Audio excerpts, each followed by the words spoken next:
Hello, my name is Ty Aller, and I'm a researcher at the Institute for Disability at Utah State University, Utah's University Center for Excellence in Developmental Disabilities. I'm sorry that I was unable to join everyone in person today.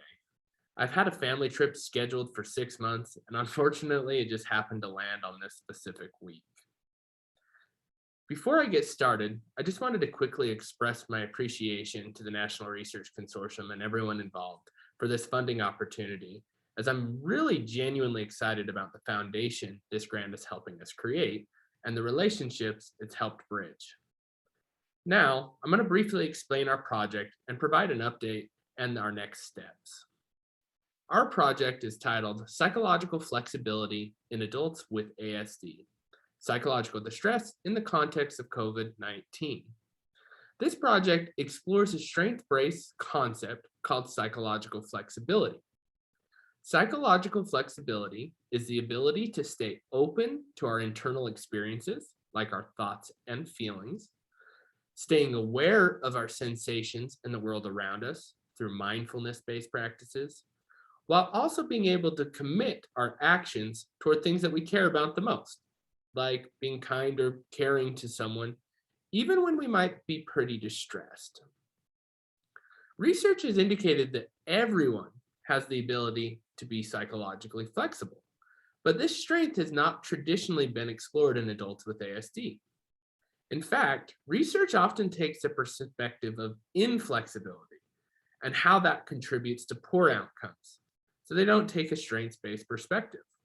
Our project emphasizes flexibility as a strength and explores how adults with ASD and their flexibility influences their well-being. As you may have all recognized by now, we're living in a pandemic, and these skills, or psychological flexibility, is especially important. Heck, I use it all the time. Luckily, our project explores how this strength might protect these folks with ASD from the negative effects of the pandemic, while also exploring how it influences their outcomes over time. Currently, our project is in the data collection phase, where we have partnered with Spark Research Group. They've currently invited 3,584 adults with ASD to participate, and about 215 of them have indicated their interest to participate, with 174 individuals having completed our Time 1 survey. We plan to continue recruiting folks for at least 2 more weeks to try and reach a final sample of 450. One note that I would put here that I've learned since starting this grant is making sure that you're very purposeful on grant budgets with writing in incentives to pay people for their lived experience and to complete surveys. We do have an incentive on this project that we were able to create, but it doesn't allow us to pay everyone. It puts a drawing in. And that's one thing that I would say is a useful lesson for other researchers and what I teach my research lab here at Utah State. Next, once we've completed our Time 1 data collection, we'll have to wait 10 weeks, and then we're going to recontact these same people to complete the same survey. This is going to help us explore how things change over time and how our psychological flexibility, this strength that everyone has, might influence or even protect against negative effects that we experience in the pandemic, like stress or sadness or loneliness. As this process goes on, the data collection process, the Spark team is actually going to provide us with our Time 1 data before we get our Time 2 data. This is something we worked out with them to allow us to be able to get some of these results out so we can have a more rapid translation into sharing our results with y'all and the scientific community.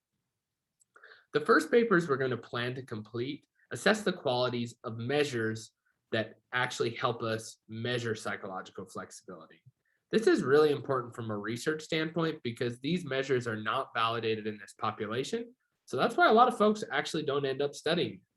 So our hope is that by providing these measures and these studies on how these measures work in this population, we're able to then give it to the scientific community and they're like, cool, we have a tool now that can assess psychological flexibility in adults with ASD. We're really looking forward to completing this project and are especially excited to share the results with you at our next meeting, hopefully, fingers crossed.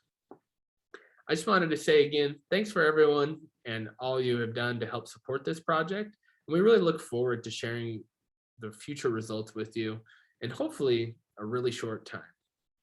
Feel free to email me if you have additional questions or concerns about our project at ty.aller, A-L-L-E-R, at usu.edu.